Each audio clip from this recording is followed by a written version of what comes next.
From Fox 8 News, this is a special presentation. You Decide 2010. Hello and welcome to a Fox 8 News election special You Decide 2010. I'm Stephanie Schaefer along with Wayne Dawson and Tracy McCool. We are less than 1 week away from Election Day, and in the next 30 minutes, we will profile the candidates in Ohio's key races. We begin with the hotly contested race for governor. Ted Strickland says he wants to finish the job you elected him to do. Fox 8's Dave Nethers sat down with the governor to hear why he believes he's earned a second term.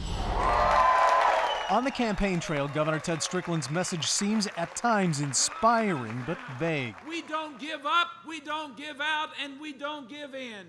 And we are fighting back. Away from the podium, his demeanor is more that of a fighter, taking an immediate shot at his opponent. The last campaign, I was running against Ken Blackwell, and people elected me because I think they thought he was too extreme. But in my judgment, John Kasich is much more extreme than Ken Blackwell ever thought of being.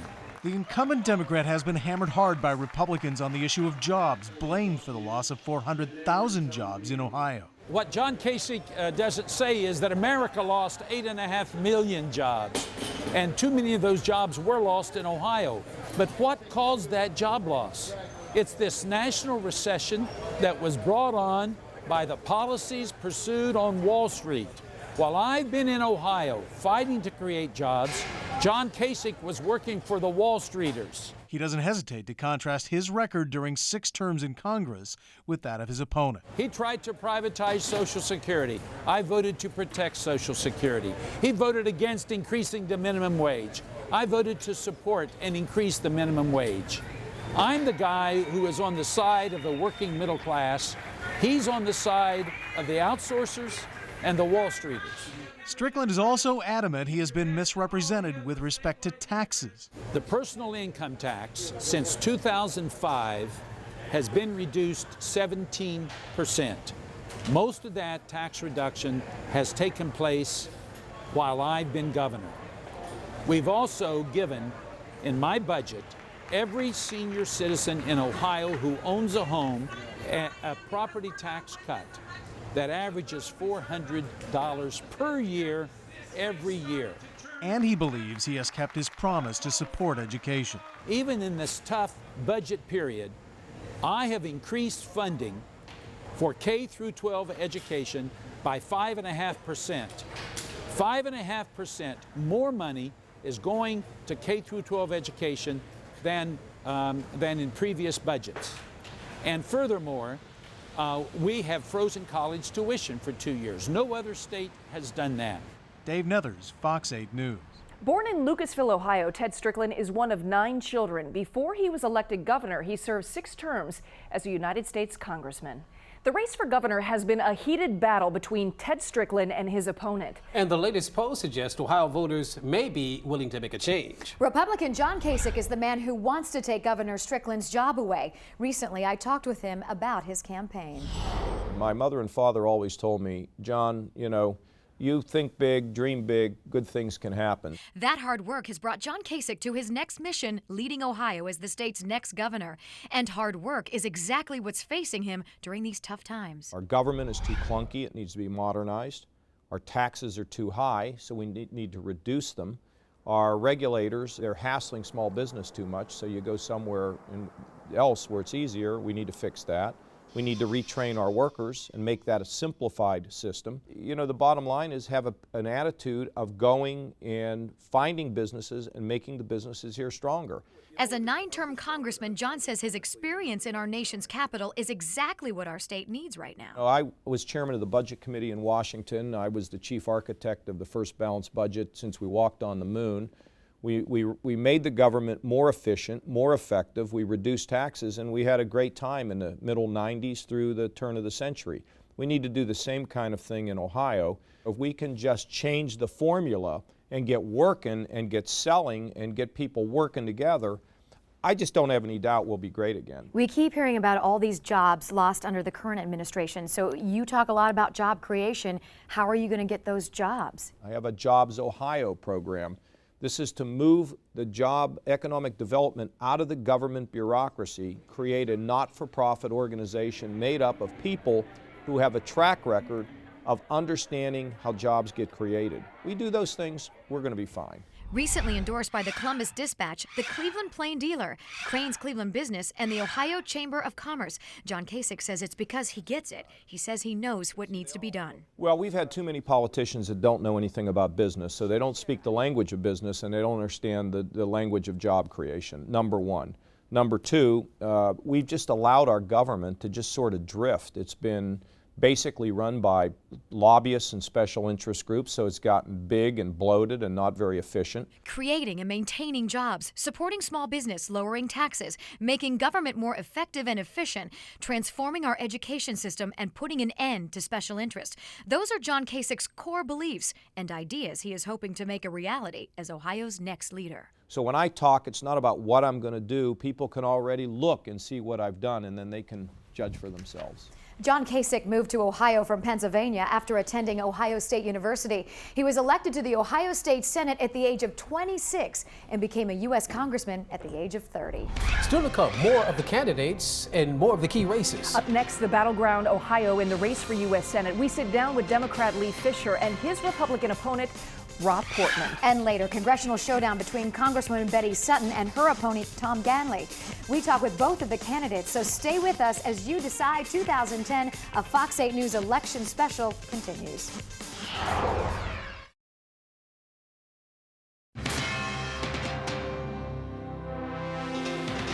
Welcome back to You Decide 2010, a Fox 8 News election special. We're profiling the candidates in Ohio's key races. Next, we turn our attention to the race for U.S. Senator and the vacancy created by the retirement of George Voinovich. Lee Fisher is the Democratic candidate, and recently Fox 8's Lou Maglio talked with the man who is no stranger to Ohio politics. Where that job is more than a paycheck. It's hope, it's dignity, and it's purpose in someone's life. That's what a job is. People are smart. They know that this is not a state recession that was caused by Cleveland or Columbus. It was a national recession caused by Washington, D.C. policies. Just so happens that those policies were written by my opponent, Congressman Portman. That would be Rob Portman, the former multi-term Cincinnati congressman who was a key player in forging some of President George W. Bush's economic policies. Our responsibility is getting out of the ditch that Congressman Portman dug. And the good news is we're getting out of that ditch. In fact, we're doing better, Lou, than most other states. We've won the top economic development award in the country, not once, not twice, but 3 years in a row. But Portman and frankly many voters are saying, show me. Ohio faces a multi-billion-dollar budget hole, and the jobs picture, well, it's dismal. Fisher is taking a pounding from critics. It disturbs me, but we have to get our message out that 8 million jobs have been lost around the country. Every state has been hit by this. And if you take that logic, then it's the Republican governors in certain states, their fault too.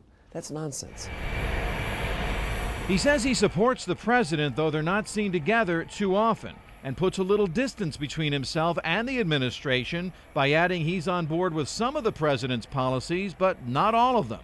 And he points out the second worst economic calamity in U.S. history began when somebody else was living in the White House. And it is a little ironic, Lou, that the people who lit the match that put our national economic house on fire are now blaming those of us trying to put it out for the fire and criticizing us for not putting it out fast enough.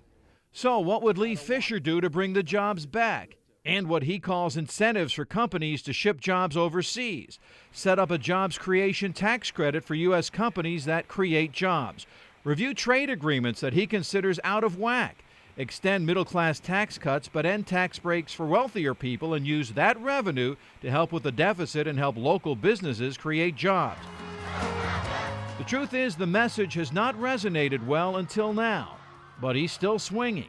For the people, frankly, who are as mad as hell right now and don't want to take it anymore. Lou Maglio, Fox 8 News. Lee Fisher attended Oberlin College and has held office as an Ohio State Representative, Attorney General, and Lieutenant Governor.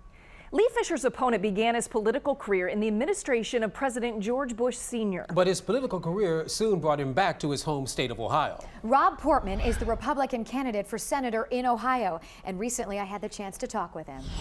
I want my kids to be able to have a future here in Ohio, and I think, again, there's a lot of hope and a lot of promise and a lot of ways we can do that. but we need to get busy.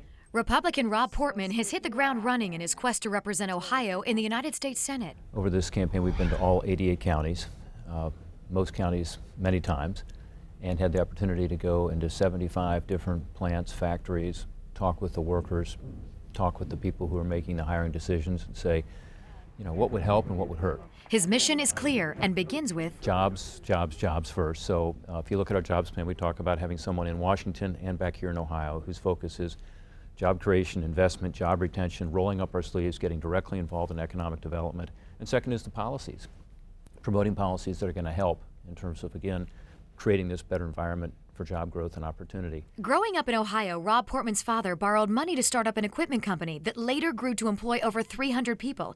He knows the importance of small business and keeping those businesses here in our state. They need help in terms of taxes being a little lower, and this is why our plan includes the payroll tax relief, which helps workers and also helps the employers.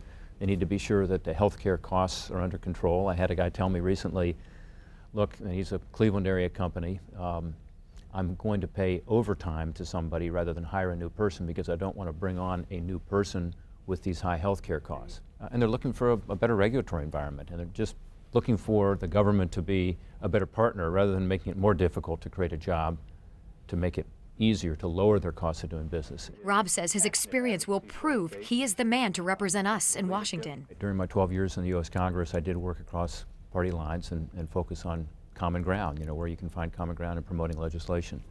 I did some work with Stephanie Tubbs Jones, for instance, on what's called the Second Chance Act, where I was the original author. She was one of the co-sponsors. We said, let's take the partisanship out of this and do something that's good for our state and our country. Also while in Congress, Rob authored several measures that President Clinton signed into law. He says Democrats and Republicans need to put aside their differences for the greater good of our nation. I'm a fiscal conservative. I'm proud of that. I will continue to fight for that and stick to my principles, but I think we need to be sure that we are working together to solve these big problems. What are your goals for the state, for this area here? It's to turn us around from being a state that is viewed by so many as falling behind, and the data unfortunately supports that, to a state that's moving ahead. Portman is also an author with a book published on the 19th century Shaker community at Union Village in Warren County, Ohio. There's much more as You Decide 2010, a Fox 8 News election special continues. Up next, the key congressional races, including the hotly contested race between Congresswoman Betty Sutton and Tom Ganley. That's right, you're going to hear from both candidates up next.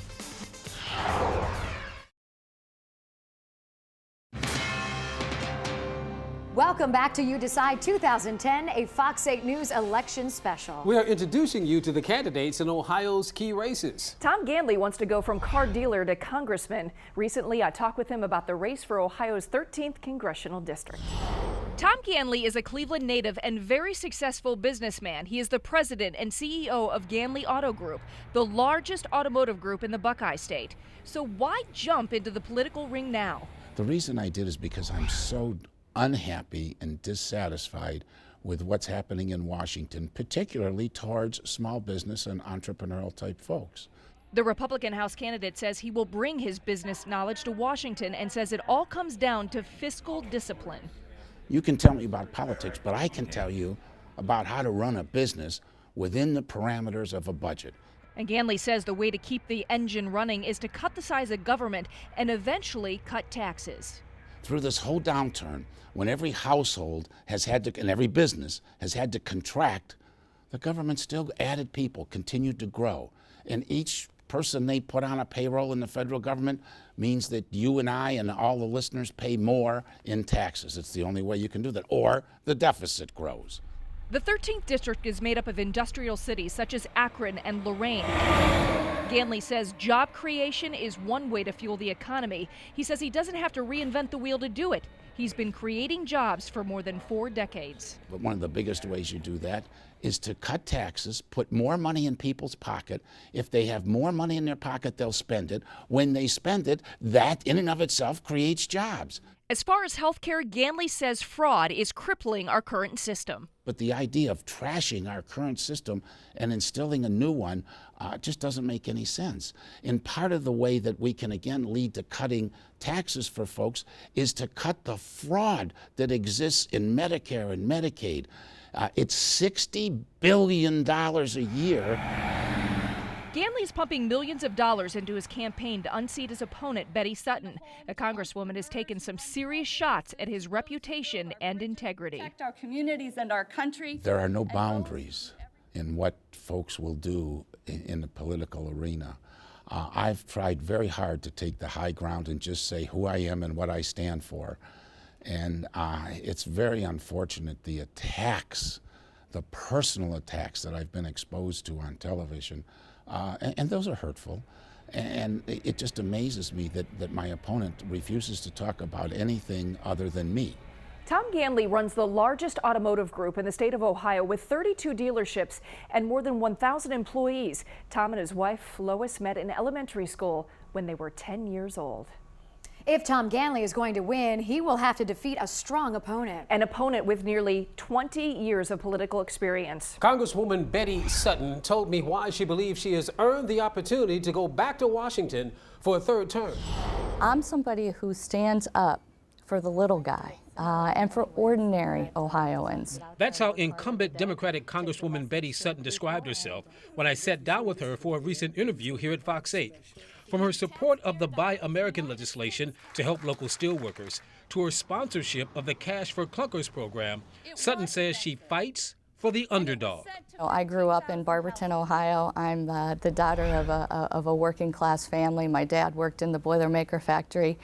His whole life started as a sweeper and worked his way up. My mom at the public library in Barberton.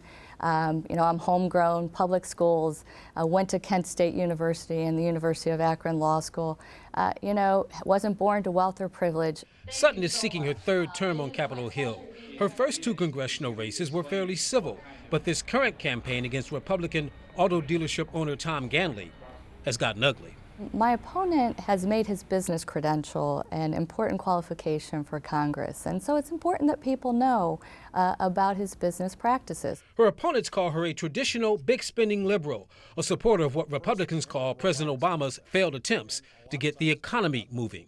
The way that I look at issues and the way that I look at bills and determine what to support and fight for is about the people that I represent. I really look through a lens of Northeast Ohio and the 13th Congressional District. So whatever bill is before me, I'm always looking to see how can I make this work better for the people that sent me here. Look, I'm for making things work for our people. A lot of people view you as left wing. Another category. I've heard a lot of different characterizations of who I am, but the reality would that be accurate? Would you say? No, I don't think that labels fit. If you are reelected, what would be your number one priority? Again, the focus is on jobs, jobs, and jobs. I want to strengthen manufacturing. Again, leveling the playing field for U.S. manufacturers and U.S. workers. This is what I am using my life for. I am a person who chose service because I wanted to help to make a difference and use whatever talent God gave me to better the quality of life and create opportunity for the people that give me the opportunity to serve them. Betty Sutton is the youngest of 6 children. She was born in Barberton and was the youngest woman ever to be elected to the Ohio State House of Representatives. There are other key races up for grabs this election day as well. Up next, more of the congressional battles and the race for Ohio Attorney General. That's right. You Decide 2010, a Fox 8 News election special, continues next.